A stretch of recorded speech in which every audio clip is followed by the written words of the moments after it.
Hello,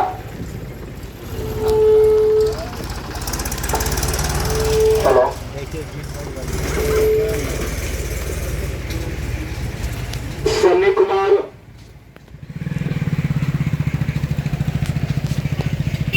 भावी उम्मीदवार मनेर विधानसभा निर्दलीय प्रत्याशी के रूप में आज हम अपनी यात्रा राम मनेर विधानसभा पंचायत की यात्रा पूरा किए।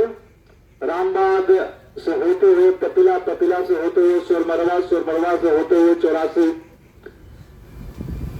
और अपनी यात्रा के दरमियान अपनी बातों को जन की समस्याओं को मैंने रखा, रूबरू करवाया और ये हमारी जनसंवाद, तीसरी जनसंवाद यहाँ पे हो रही है। मैं आप लोगों को बताते चलो कि मैं एक निर्दलीय प्रत्याशी हूं और निर्दलीय प्रत्याशी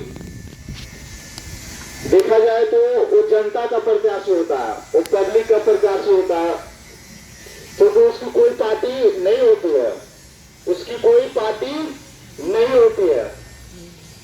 उसकी पार्टी किसे कहेंगे?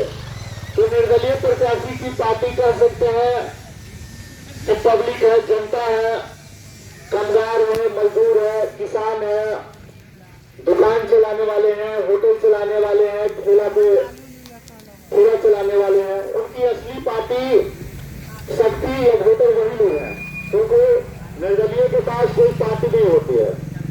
और आप लोग अच्छी तरह से जानते होंगे, देखे होंगे या अभी से रिसर्च करके खोज सकते हैं कि जो निर्दलीय प्रत्याशी कहीं का भी जीतता होगा और एक पार्टी का प्रत्याशी जीतता होगा तो पार्टी के प्रत्याशी से निर्दलीय प्रत्याशी लाख गुना काम करता है ज्यादा। आप किसी भी निर्दलीय प्रत्याशी को देख लीजिए, तो जीता है तो इतिहास रचा, इतना काम किया है।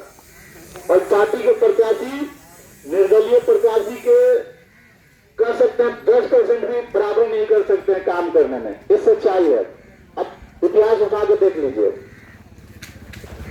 तो पार्टी की प्रत्याशी की होता क्या है कि वो मानते हैं कि हमें टिकट मिल जाएगी और हमारी जीत सुनिश्चित है, हमें कोई जीतने से नहीं रोक सकता है, तो इसीलिए काम नहीं करते हैं, इसीलिए वो काम नहीं करते हैं। अब सोच लीजिए, अगर हमारा या आपका पेट बिना काम किए भर जाता है, बिना मेहनत किए पेट आपका भर जाता है, तो काम क्यों करेंगे? किसी व्यक्ति का अगर बिना मेहनत हाथ पैर चलाए हुए, मान लेते आगा में खाना रखा हुआ है, हम उसको अगर मुंह में नहीं डालते हैं तो मुंह में तो जाएगी नहीं। अगर बाई द वे बिना हाथ उठाए अगर मुंह में जाने लगे तो हम हाथ क्यों चलाएंगे? तो इसी प्रकार से हमारे टिकट पे आने वाले कैंडिडेटों का है, वो मानते हैं कि हमारी जीत फिक्स है, टिकट मिल गई है, इसीलिए वो काम नहीं करते हैं, इसीलिए वो काम नहीं करते हैं। अब देख लीजिए, आप ही के गांव यही रामबाग के स्वास्थ्य केंद्र, हॉस्पिटल 30-35 साल पहले उद्घाटन होती है, 30-35 साल पहले उद्घाटन होती है, मगर क्या डॉक्टर कहीं बैठा आपके गांव में उस हॉस्पिटल में? नहीं। इसका दोषी कौन है? इसका दोषी कौन है? आज किसी भी समाज को बदलने के लिए, किसी भी समाज को बदलने के लिए,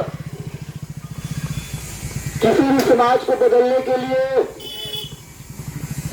सबसे पहला काम शिक्षा, स्वास्थ्य, रोजगार की जरूरत है, मगर हमारे प्रतिनिधि लोग इस पर ध्यान नहीं देते हैं। मैं आप लोगों को बताते चलूं कि ये स्वास्थ्य केंद्र आज कागजों पे चल रही है।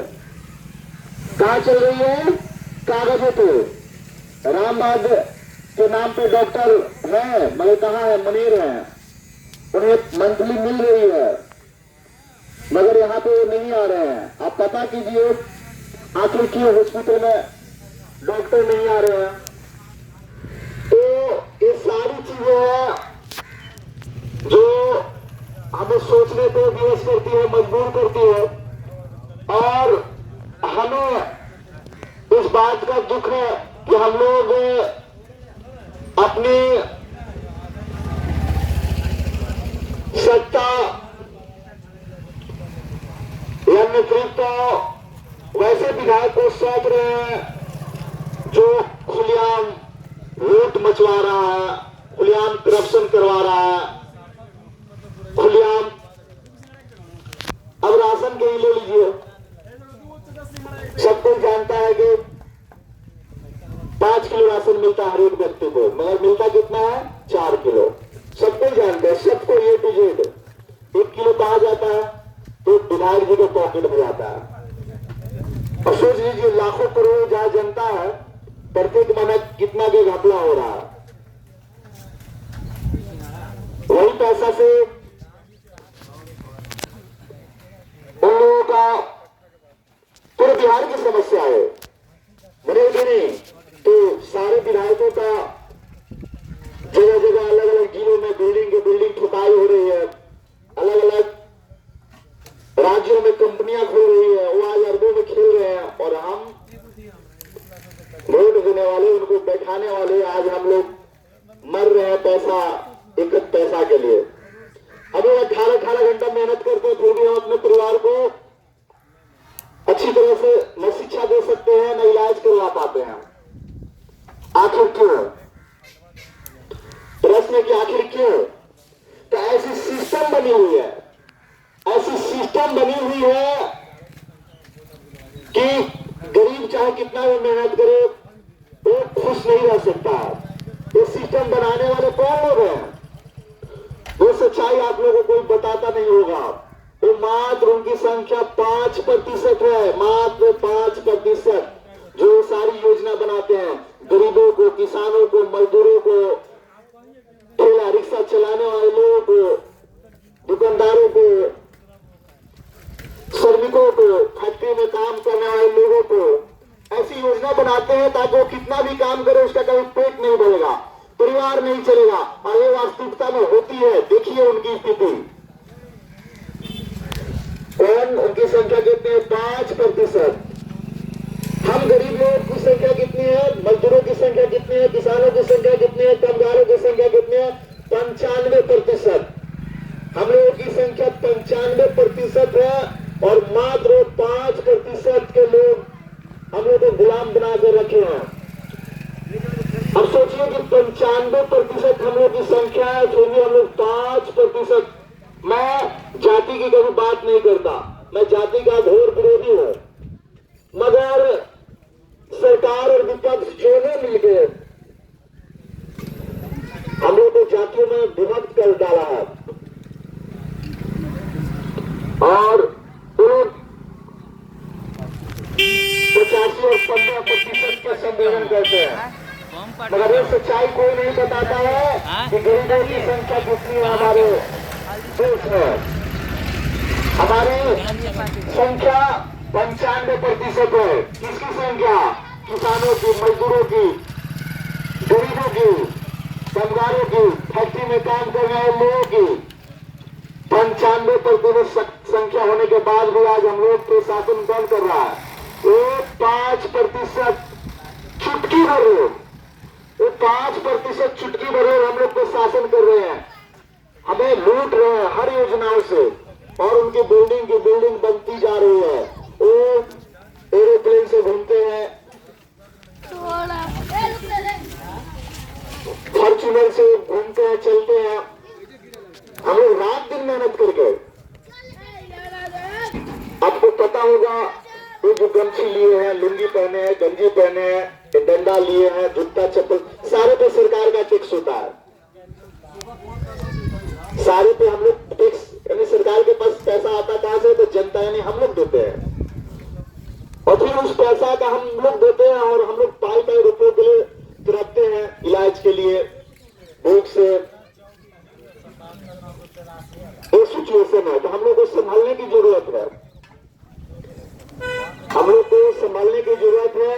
हमारे घर के अगर कोई हमारा बेटा भाई अगर कोई नेतृत्व के लिए आए तो उसे सपोर्ट करने की जरूरत है, समर्थन करने की जरूरत है, क्योंकि हमारे दुख दर्द को समझता है, देख रहा है, मगर वो लोग नहीं समझ रहे हैं।